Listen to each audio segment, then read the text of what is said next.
Olá, o tema do nosso trabalho é Educação Brasileira para Adultos no contexto da Base Nacional Comum Curricular, ausência ou descaso. Eu sou a professora Sandra Regina de Oliveira Garcia, professora da Universidade Estadual de Londrina, Paraná. Eu sou a professora Célia Mariano Jorge, da Rede Pública de Educação do Paraná. O problema que nós levantamos nesse trabalho é que a BNCC, para Educação Infantil e Ensino Fundamental, aprovada em dezembro de 2017, assim como parte complementar referente ao ensino médio, que foi incluída em dezembro de 2018, elas compõem um documento de caráter normativo que define as aprendizagens essenciais que todos os alunos devem desenvolver ao longo das etapas e modalidades da educação básica. Também, considerando que a EJA integra esse nível de ensino, chama a atenção, o fato de não haver menção específica sobre essa modalidade no referido documento. Porém, ao final de 2020, surge uma proposta de novas diretrizes curriculares para a educação de jovens e adultos, propondo a adequação da EJA aos princípios da BNCC, sem a atenção às suas características próprias, num processo que homogeneiza e banaliza suas especificidades em formas empobrecidas, aligeradas, que favorecem a oferta do setor privado. Para desvelar, então, o que se apresenta, nós temos como objetivos: primeiro, discutir a ausência da educação de jovens adultos na recente elaboração da Base Nacional Comum Curricular, dar visibilidade à problemática enfrentada pela modalidade EJA no país, marcadamente na atual gestão de governo, e analisar o parecer preliminar das novas diretrizes curriculares para a EJA, proposto em dezembro de 2020. Como metodologia, nós utilizamos, então, a análise dos documentos, a BNCC, o parecer preliminar das diretrizes da educação de jovens e adultos. Quais os caminhos que nós, então, percorremos na elaboração dessa pesquisa, desse trabalho? Primeiro, a gente aborda as tendências das políticas e legislações brasileiras na perspectiva da aprendizagem ao longo da vida. Nesse tópico, apontamos o fortalecimento da concepção de aprendizagem ao longo da vida, nas legislações brasileiras, e a relação forte dessa concepção com o viés mercadológico da educação. Também, na segunda parte, nós, então, abordamos a educação de jovens e adultos e a Base Nacional Comum Curricular, e aqui denunciamos a ausência da EJA na Base Nacional Comum e na lei da reforma do ensino médio. A proposta de novas diretrizes para a EJA, alinhadas à Base Nacional Comum. Analisamos, então, o parecer preliminar das novas diretrizes para a EJA, destacando as suas incoerências e os riscos que representam para essa modalidade. Nosso primeiro tópico, então, é tendências das políticas e legislações brasileiras na perspectiva da aprendizagem ao longo da vida, que se justifica porque está cada vez mais consolidado nas legislações brasileiras.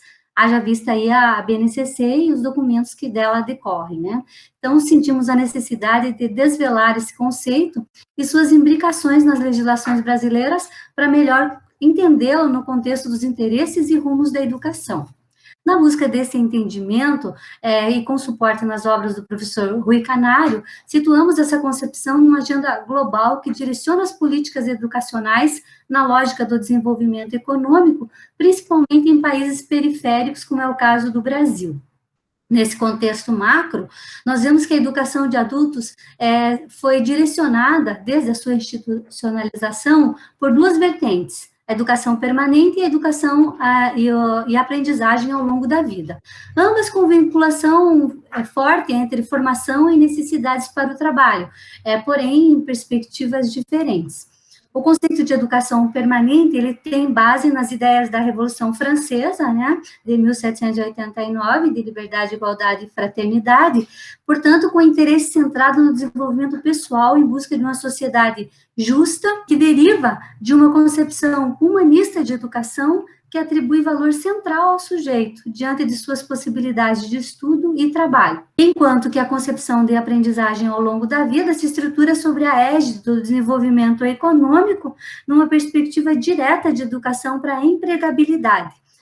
Cavaco, 2008, analisando as 6 conferências internacionais de educação de adultos, ela diz que pode-se perceber nesses 30 anos de como essa concepção de educação permanente passou para a concepção de aprendizagem ao longo da vida. Destacamos também o pensamento de dois grandes educadores brasileiros, né, Álvaro Vieira Pinto, que para ele o aspecto contínuo e permanente da educação está relacionado ao caráter criador do saber. À medida que se obtém conhecimento, naturalmente se deseja ir além, mas mais além daquilo que lhe é ensinado. Por isso é permanente.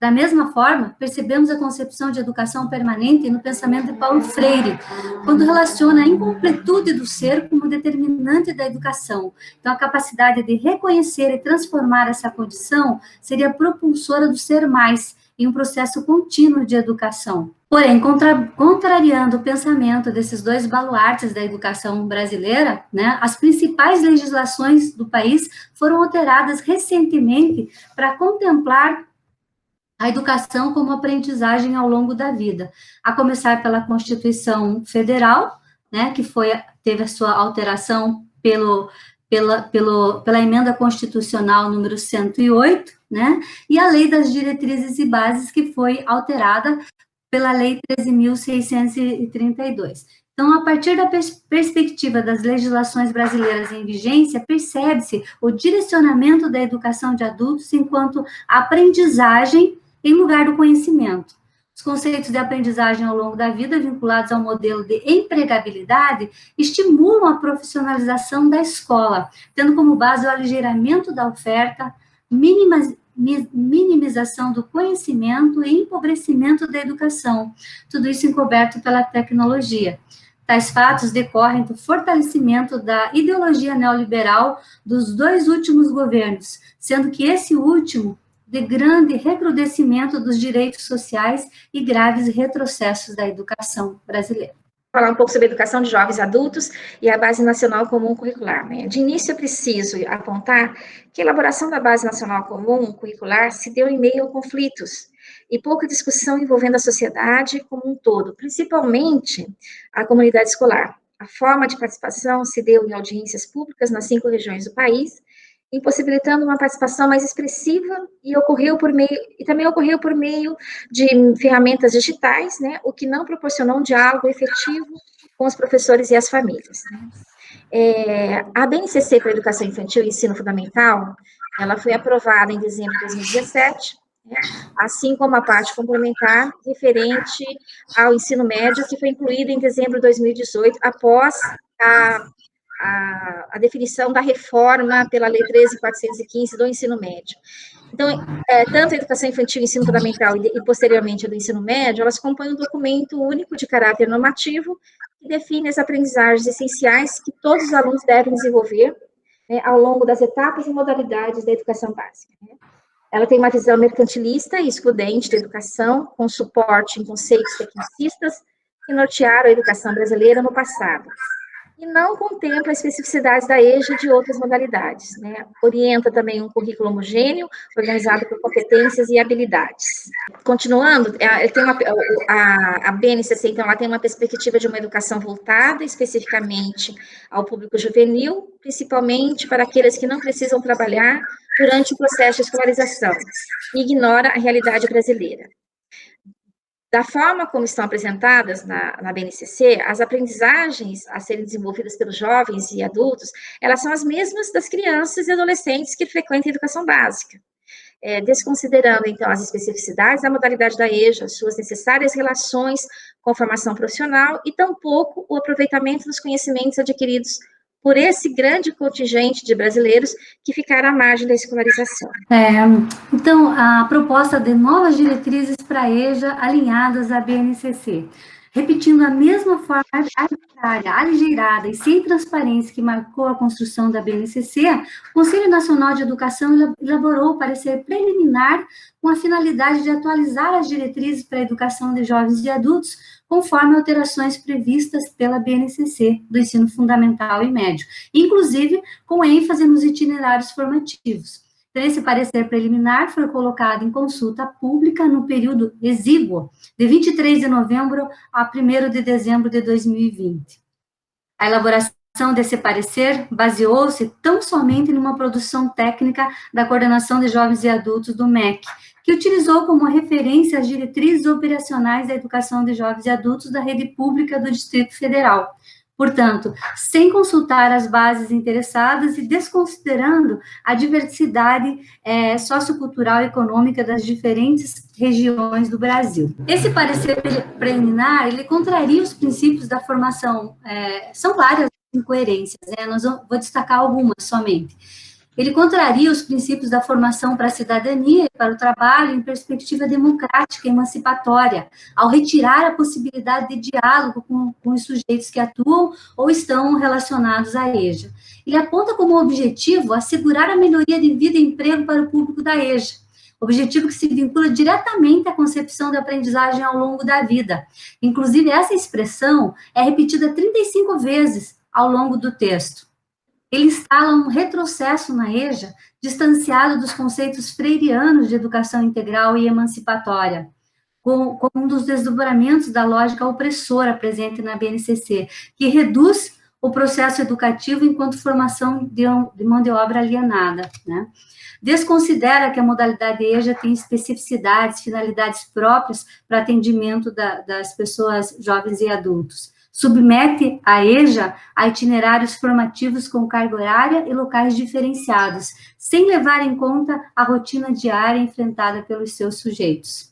Incentiva a oferta na forma EAD, em 80%, ignorando que as experiências realizadas mostram dificuldades dos estudantes quanto ao uso da tecnologia, além da estrutura necessária ao acesso, que não integra a realidade das redes públicas de ensino. Referindo-se à necessidade de flexibilidade da oferta para atender os jovens e adultos na perspectiva da aprendizagem ao longo da vida, o parecer apresenta as seguintes possibilidades: EJA combinada, EJA direcionada, EJA multietapa, EJA vinculada, né? Então, conforme as várias formas apresentadas, abre-se um leque de possibilidades para cursar a EJA, o que se entende como extremamente necessário, né, tendo em vista que as situações de vida dos estudantes trabalhadores não são as mesmas dos estudantes que não trabalham. Entretanto, ao priorizar a forma aligeirada, vinculada ao setor privado, facilitadas em demasia, né, põe em risco a consistência do conhecimento escolar sistematizado, em lugar de uma formação que visa tão somente a certificação e em nada acrescenta ao trabalhador em termos de apropriação do saber histórico e científico para a consciência crítica. Prevalece para a educação de adultos a linha de aprendizagem ao longo da vida, sobre a égide do desenvolvimento produtivo, o que tem como consequência uma série de ofertas, as quais não cumprem a função de promoção social e construção humana, tampouco vão levar ao emprego. Porém, quando ofertadas, são buscadas pelos sujeitos que acreditam ser essa a única forma de melhoria das condições existentes. Gramsci explicaria isso como um sistema de poder que é exercido não só na coerção, mas também no consentimento voluntário das classes dominantes e subalternas, pois se os indivíduos assumem as crenças imputadas pelos seus opressores como suas, passam a defendê-las, favorecendo a permanência da opressão. Então, nesse artigo, a forma como a EJA foi viabilizada na BNCC e na Lei 13.415 de 2017, que é a Lei da Reforma do Ensino Médio, e como essa modalidade não fizesse parte da educação básica orientada por esses documentos. Chamamos atenção sobre a concepção de aprendizagem ao longo da vida, presente nas legislações brasileiras, agora fortalecidas pelo recrudescimento da ideologia neoliberal dos últimos governos. Trouxemos a concepção de educação permanente e mostramos como essa concepção foi suprimida pela aprendizagem ao longo da vida, na perspectiva de atender às necessidades do setor produtivo. Chamamos atenção para as recentes alterações nas legislações brasileiras que expressam essa concepção como balizadora da educação no país. Analisamos o parecer preliminar das novas diretrizes curriculares para a EJA, que propõem adequações na EJA para atendimento à BNCC e à reforma do ensino médio. Esse documento foi colocado em consulta pública pelo CNE em período exíguo, cujo teor apresenta várias incoerências conceituais e estruturais, as quais põem em risco a consistência da educação dos trabalhadores oferecida pela EJA. Denunciamos, então, a forma aligerada e autoritária como foi elaborado o parecer preliminar, sem a participação das bases interessadas, ferindo o princípio da gestão democrática.